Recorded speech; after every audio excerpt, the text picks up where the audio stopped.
बीड जिले में मस्साजोग गांव में सरपंच संतोष देशमुख हत्याकांड में एक नया मोड़ सामने आया है। मामले की सुनवाई के बाद अब इस केस को लेकर एक नए आरोप लग रहे हैं। संतोष देशमुख के भाई धनंजय देशमुख ने गंभीर आरोप लगाते हुए कहा कि उन्हें और उनके परिवार को अलग अलग नंबरों से धमकी भरे फोन आ रहे हैं। उनका कहना है कि इन कॉल्स के जरिए केस को वापस लेने का दबाव बनाया जा रहा है। चालूच आहे वकील बदलणं, ते काय नवीन नाही आहे, गोष्ट जुनीच गोष्ट आहे ती। परंतु आज ज्या प्रकारे आरोपींच्या वकिलांनी किंवा आरोपींनी की जे सरकारी वकील आहेत संतोष अण्णा देशमुख प्रकरणातील ते बदलण्यात यावे असा एक अर्ज दिला होता, तर तो आज अर्ज रिजेक्ट केलेला आहे। ॲज इट इज जशात तसे हेच वकील ही केस पुढे चालवतील अशी ऑर्डर देखील झालेली आहे आणि यापुढे साक्षीदारांची लिस्ट येणाऱ्या तारखेला 7 तारखेला दिली जाईल आणि केस चालू होईल।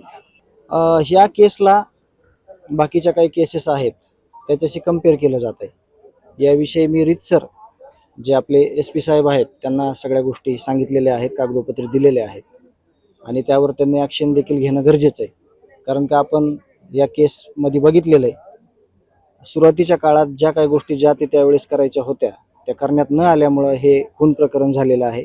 त्याच पद्धतीनं आज वेगवेगळ्या नंबरवरून काही कॉल येत आहेत आणि ते कॉल कुठल्या नंबरवरून येत आहेत आणि कोण कशा संदर्भात करतायत त्याचे आम्ही रीतसर अर्ज दिलेले आहेत SP ऑफिसला। त्यावर लवकरात लवकर ॲक्शन व्हावी। कोणाला कॉल येत आहेत आणि काय म्हणणं आहे त्या नातेवाईक आणि मी स्वतः आहे त्याच्यामध्ये।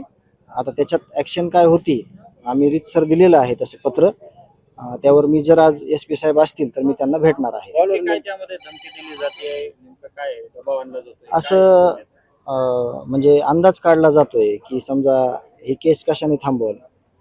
आता तुम्हाला सगळ्याला माहिती आहे, गावकऱ्यांना माहिती आहे, सगळ्या राज्याला माहिती आहे, या लोकांना फाशी झाल्याशिवाय ही केस कुठंच थांबणार नाही कुठल्याच कंडिशनवर। आणि जे केलेलं घोर पाप आहे त्या पापाची शिक्षा त्यांना मिळणार आहे।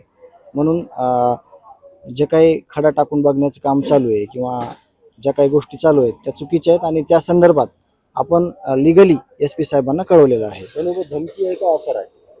नाही, त्याला नाही आपल्याला सांगता येणार काय आहे ते, परंतु ते म्हणजे आता त्याच्यात पुढे आपण त्याच्यात इंटरेस्ट घेत नाही कुठल्या गोष्टीत, म्हणून आपल्याला त्या संदर्भात बोलता नाही येणार।